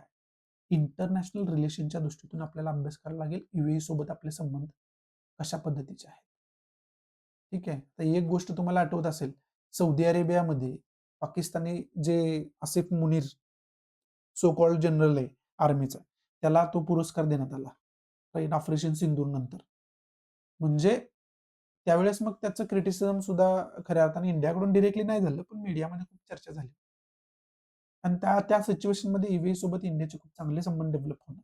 त्यामुळे आपल्याला गरज काय पडते, की ईव्हीए सोबतचे संबंध आपण डिस्कस करायला पाहिजे. त्याचबरोबर इराण सोबतचे, सौदी अरेबिया सोबतचे सुद्धा इंटरनॅशनल रिलेशन, आपण मिडल ईस्टमध्ये जे काही इंटरनॅशनल रिलेशन इंडिया डेव्हलप करतोय, त्याचा आपण डिटेलमध्ये अभ्यास करून ठेवायला पाहिजे. त्या दृष्टीतून ही न्यूज आपल्यासाठी खूप जास्त महत्वाची आहे. पुढची न्यूज आहे काझीरंगा नॅशनल पार्क्स रिलेटेड, आणि आणखी एक टायगरची त्या ठिकाणी मृत्यू झाली, त्यामुळे ही न्यूज आलेली आहे. काझीरंगा नॅशनल पार्क्स पहिल्यापासून न्यूजमध्ये, वारंवार न्यूजमध्ये असतोय. त्यामुळे याची डिटेल इन्फॉर्मेशन काढून ठेवा. याच्यावरती प्रिलियमला क्वेश्चन आला होता, नामदापावरती आला होता, याच्यावरती आला होता. त्यामुळे हे नॅशनल पार्क्स असतील, रिझर्व्ह एरियाज असतील, हे आपल्यासाठी एक्झामच्या दृष्टीतून डायरेक्ट सिलेबसचा पार्ट आहे. त्यामुळे याचा ज्यावेळेस जॉग्राफीचा तुम्ही अभ्यास करता त्यावेळेस हा अभ्यास तुम्हाला करावाच लागतो. पण न्यूजमध्ये आहे तर विशेष त्याची वेगळी नोट काढून ठेवावी लागते. कारण न्यूजमध्ये आहे म्हणजे आयोगाचं त्याच्याकडे लक्ष आहे, जसं तुमचं त्याच्याकडे लक्ष आहे. पण आयोगाचं त्याच्याकडे लक्ष आहे आणि तुमचं त्याच्याकडे लक्ष नाही, आणि आयोगाने त्याच्यावरती प्रश्न विचारला, तिथं आपण फसतो, तिथं आपले मार्क्स कट होतात. त्यामुळे आपण त्या प्रत्येक गोष्टीकडे लक्ष देणं खूप जास्त गरजेचं आहे. दुर्लक्ष करणं चुकीचं आहे. मग हे न्यूजमध्ये म्हणजे डिटेल अभ्यास करून ठेवायचा. पुढची न्यूज आहे, त्या न्यूजमध्ये असं सांगितलं आहे की ग्लोबल अनसर्टनिटीज डेव्हलप झाले, कशामुळे? युएसच्या वेगवेगळ्या टॅरिफ्समुळे. आणि हे सांगत असताना हे तुम्हाला सगळं आता समजावून मी सांगितलेलं आहे. याच्यामध्ये एशियनचा सुद्धा उल्लेख आलाय, त्यामुळे ही न्यूज घेतलेली आहे. त्याला आपण association of south east Asian nations म्हणतो. ठीक आहे. मग या नेशन सोबत इंडियाचे कशा पद्धतीचे संबंध आहेत आणि या एशियाचं काय महत्व आहे, त्याचं इम्पॉर्टन्स काय, हे इम्पॉर्टन्स आपल्याला चांगल्या पद्धतीने अभ्यास करून ठेवावा लागेल. त्या दृष्टीतून हा मुद्दा आपल्यासाठी महत्वाचा आहे. बाकी जे युएसएचं पॉलिटिक्स आहे, त्यामुळे ग्लोबल ऑर्डर कशी चेंज होते वगैरे वगैरे, हे डिटेलमध्ये आत्ताच आपण त्याच्यासाठीच डिस्कस केलेलं आहे. पुढची न्यूज आहे, युके आणि युरोपियन युनियन हे ट्रम्प सोबत म्हणजे अमेरिकेसोबत निगोशिएशन करते, म्हणजे आम्ही आमच्यावर टॅरिफ वगैरे लावू नका वगैरे वगैरे याच्यामध्ये. पण जर असं नाही ऐकलं किंवा अमेरिकेने ते टॅरिफ लावलेच, तर त्यांनी पॉसिबिलिटी सुद्धा ठेवली, जसं की मी तुम्हाला सांगितले की रिटेलिएशन त्यांच्यासाठी ओपन आहे. तुम्ही टॅरिफ लावले तर आम्ही पण लावू शकतो, अशी परिस्थिती आहे. आणि ते या न्यूजमध्ये तुम्हाला या ठिकाणी सांगितलेलं आहे. म्हणजे जे आपण डिस्कस केले ते न्यूजमध्ये पण आलेलं आहे. हे मला तुम्हाला या ठिकाणी दाखवायचं होतं, आणि त्याचा मुद्दा आहे ग्रीनलँडचा. या ठिकाणी खरं तर आजचा द हिंदू जो आहे, तो द हिंदू मी समाप्त करतोय. अशा हे चांगल्या पद्धतीनं आजचे सगळे मुद्दे जे एक्झामच्या दृष्टीतून महत्वाचे होते, ते चांगल्या पद्धतीनं तुम्हाला मी समजावून सांगू शकलो असेल. आवडत असेल तर प्लीज लाईक करा, नसेल तर डिसलाईक करा, आणि डिसलाईक का केलं हे कमेंट बॉक्समध्ये नक्की सांगा. त्याचबरोबर ज्या विद्यार्थ्यांना आन्सर रायटिंग करायच्या त्या विद्यार्थ्यांसाठी ओपन आणि फ्री प्लॅटफॉर्म आहे टेलिग्राम चॅनल. डिस्क्रिप्शन बॉक्समध्ये तुम्हाला लिंक दिलेली आहे. तिथं तो चॅनल जॉईन करून आन्सर रायटिंग सुरू करू शकता डे 1 पासून. तिथं जे क्वेश्चन आन्सर रायटिंगसाठी मी पोस्ट करतोय, ते जे डेली बेसिसवरती आपण द हिंदूमध्ये डिस्कस करतोय, ते क्वेश्चन मी तिथं पोस्ट करत असतोय, जेणेकरून तुम्हाला त्याच्यासाठी वेगळा अभ्यास करायची गरज पडू नये, आणि डे 1 पासून आन्सर रायटिंग प्रॅक्टिस तुम्ही सुरू करू शकाल. हे मराठी आणि इंग्लिश मीडियमच्या विद्यार्थ्यांसाठी टोटली ओपन आणि फ्री आहे. तुम्ही ते जॉईन करून आन्सर रायटिंग सुरू करू शकताय. आणि तुम्ही जे आन्सर रायटिंग केलेलं आहे ते पीडीएफ फॉर्ममध्ये टेलिग्रामलाच मला सेंड करा. मी स्वतः तुम्हाला त्याच्यावरती फीडबॅक देतोय. सो, आणि त्याचबरोबर जो आपला 2 अवर्स मेंटरशिप कोर्स आहे, तो ऑलरेडी सुरू झालेला आहे. त्याची फीज आहे 1999. ते मराठी मीडियम आणि इंग्लिश मीडियम दोन्ही विद्यार्थ्यांसाठी आहे. आणि विशेष करून जे विद्यार्थी नवीन आहेत आता, त्यांच्यासाठी तो गरजेचा इनिशियल गायडन्स म्हणून. आणि जे विद्यार्थी 2 वर्ष 3 वर्ष झाला अभ्यास करतायत, परंतु नेमकं आपलं कुठं चुकतंय, नेमका प्रॉब्लेम प्रिपरेशनमध्ये कुठे येतोय, मार्क्स का मिळत नाहीयेत, प्रिपरेशनमध्ये काय फॉल्ट्स आहेत का? हे जाणून घेण्यासाठी त्या विद्यार्थ्यांसाठी सुद्धा ते खूप जास्त गरजेचं आहे. त्यामुळं डिस्क्रिप्शन बॉक्समध्ये तुम्हाला ॲडमिशन फॉर्मची लिंक दिली आहे. तो ॲडमिशन फॉर्म भरून तुम्ही त्याच्यामध्ये सहभागी होऊ शकता. ऑब्व्हियसली ते व्हर्चुअल गाईडन्स आहे आणि वन टू वन गाईडन्स आहे. अनेक लोकांची एक बॅच नाहीये ती. वन टू वन गाईडन्स आहे. 2 ते 3 तास त्याच्यामध्ये तुम्ही माझ्याबरोबर डिस्कस करू शकता आणि त्याच्यामध्ये आपण एक फुल प्रूफ प्लॅन बनवतो स्टडीचा, प्रिपरेशनचा, तुमचे लूप होल वगैरे सगळं जाणून घेतल्यानंतर. त्यामुळे जर तुम्हाला गरज वाटत असेल, तर तो कोर्स सुद्धा तुम्ही घेऊ शकता. असो, या ठिकाणी तुमची रजा घेतो. भेटू आपण अशाच इंटरेस्टिंग नवनवीन लेक्चरमध्ये. तोपर्यंत thanks for watching. Good bye. Take care. जय हिंद.